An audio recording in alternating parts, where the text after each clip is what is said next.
Indonesia bagian dari diri saya.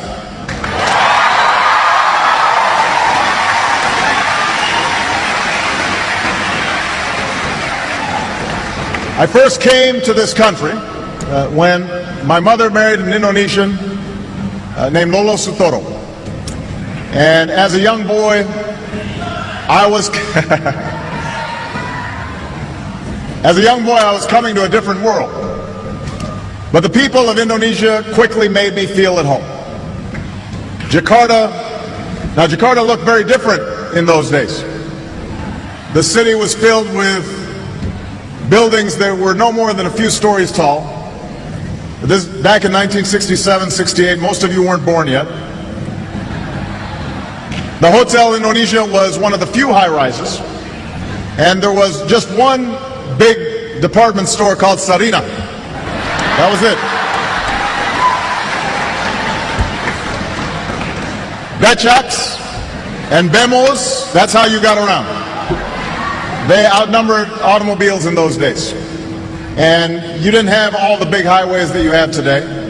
Most of them gave way to unpaved roads and the kampongs. So we moved to Menteng Dalam, where, hey, some folks from Menteng Dalam right here.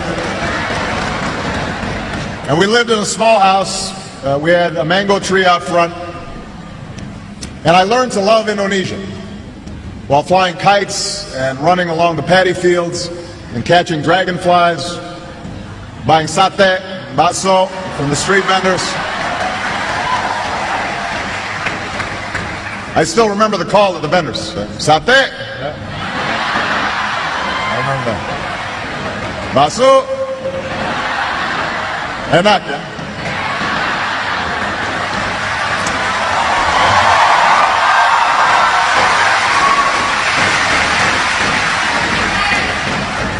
But most of all, I remember the people. The old men and women who welcomed us with smiles, and the children who made a foreign child feel like a neighbor and a friend, and the teachers who helped me learn about this country.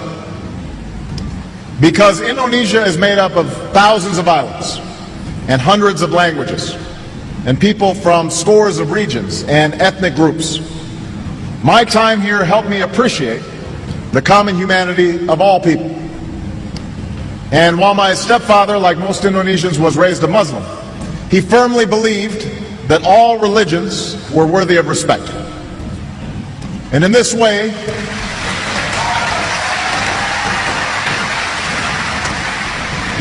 he reflected the spirit of religious tolerance that is enshrined in Indonesia's constitution and that remains one of this country's defining and inspiring characteristics.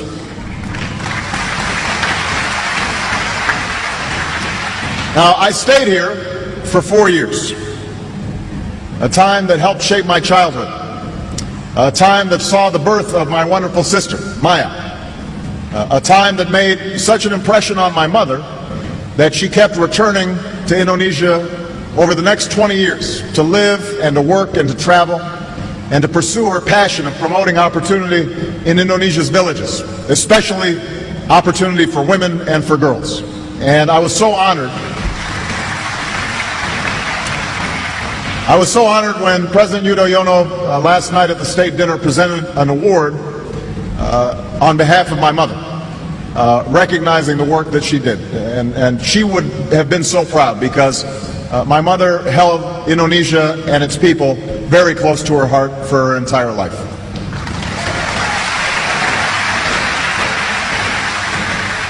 Now, so much has changed in the 4 decades since I boarded a plane to move back to Hawaii.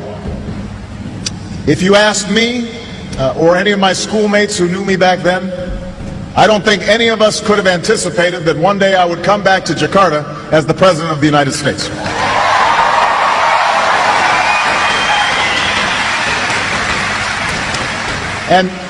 And few could have anticipated the remarkable story of Indonesia over these last 4 decades.